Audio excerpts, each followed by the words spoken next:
If you've ever dreamed about turning a key and opening a door to your house that you own, or driven through a neighborhood and asked yourself, what would it take to live there? SchoolsFirst Federal Credit Union is here to share what makes the market tick and how to make your dream home a reality.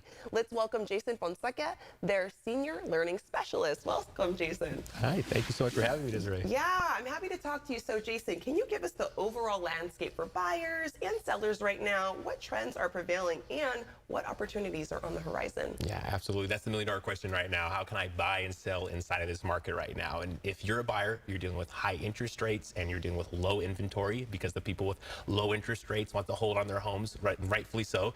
And you got other economic concerns that you have to be worried about and pay attention to.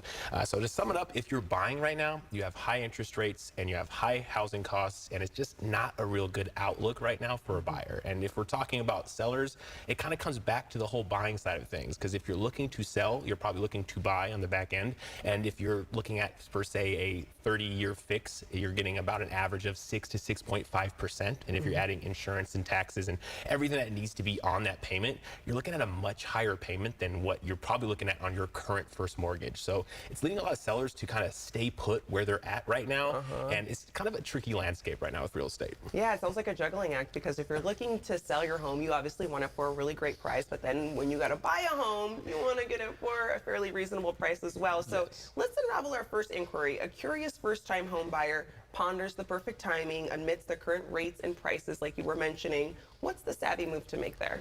Wow, so it's complicated, but if we're looking for like an easy, quick answer, it's just not a good time to buy right now. However, if you're patient and you're willing to wait and see if this market rebounds, you could find that you're in a good place to be in the home that you want as opposed to the home that you just can afford right now. And there's a lot of good things to do while you wait to put yourself in success, to be in that first step of becoming a home buyer. And one of those things is to make sure that you're paying down your credit card debt, keeping that low as possible, making sure that you are paying all your debt, your credit cards, your loans on time, and ensuring that you're getting that credit score to the highest point that you possibly can get it to. So that way you're in position to buy a home for the lowest interest rate that you possibly can get, saving tens of thousands of dollars on the life of the loan itself, and then also making sure you have that low monthly payment that everyone wants. Now, if you're on the other end of the spectrum and you just don't care what the market looks like, you're like, I don't want to rent no more, I don't want to have like a landlord anymore, I want to buy something for myself, just know that you can actually refinance anytime down the road. But the big question is if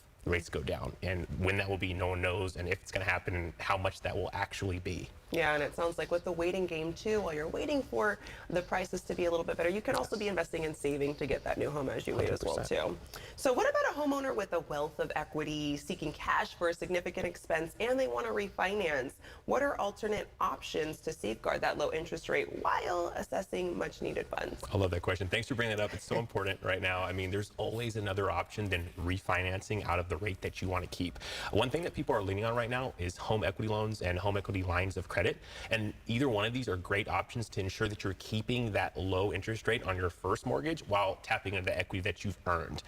So a home equity loan is a second mortgage that's probably going to have a higher interest rate than what you're used to seeing on your first mortgage, but you're not paying that on the full balance. So for example, if you have a $500,000 mortgage right now, you're going to keep that interest rate the same and you're going to take 30 against it in a home equity loan. You're only going to be paying the interest on that alone. And if you're getting a home equity line of credit, this is an open line of credit that has a variable rate for a set amount, which means that the rate will change. But what you're basically going to be seeing on that is, if we did the same example for $30,000 and you're using only $5,000 of it, you're only going to be paying the interest on what you're using. So it's all really good options depending on what your financial situation is and what your needs are at the time. Okay, all very helpful tips. And what are some final words of wisdom to guide our viewers on their property journey? So I have two really good tips here. Make sure that we're following, ensuring that we're doing our homework and research. When it comes to buying and selling a home, one of the main things that you want to research is, who's my real estate agent going to be? It's such a critical part of the home buying and selling process. This real estate agent is going to make sure that you are getting the home price for what you want it for, agreeing on those terms that you're going to have. And you don't want to go into that willy-nilly and just kind of pick someone based off of a sense of obligation, right? If you have a friend or a family member that just got their real estate license and maybe they want to use you as part of their business, make sure that you're researching what's best for you, because having the wrong real estate agent could be a costly mistake.